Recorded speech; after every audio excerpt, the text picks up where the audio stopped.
አምጣልኝ፣ ያማረውን አምጣልኝ፣ አስሬ ግፉኝ ግፉኝ ማይለውን አምጣልኝ። ይሄ እንደው አድርግ። ንብረት ማለት ሳካት ንግዱ የሆነ ሲል እንደው የሱቅ እንደው በከሰረ በጣም አትበል። መች እንደሚገጠም አታውቅም።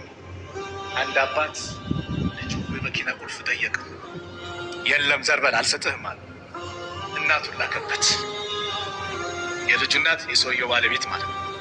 አንቺን ላከብኝ እንኪ ስጭው፣ አይመልሰው አለ። ወጣት ትጭቃል። ሰዓታት ተጠበቀ።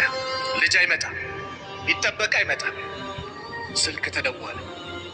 ልጃችሁ በመኪና አደጋ ሆስፒታል ላይ እኛ ሆስፒታል ይገኛልና መታችሁ ትዕዛዛችሁን ተረከቡ። ያ ሰዓት ተቀባይነት አለው። ስለዚህ በልጆቻችሁ ላይ መጥፎ ዱዓ አታድርጉ። አላህ ያጥፎ አትበል።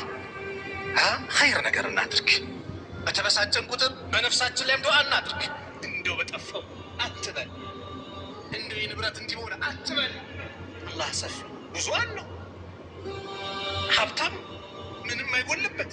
አላህ እንለምነው እንጂ ሙሳይድ ነን። በዚህ መልኩ ነው አላህ ለምን አላህ የተጨነቀን በአጠቃላይ ይፈርጃል።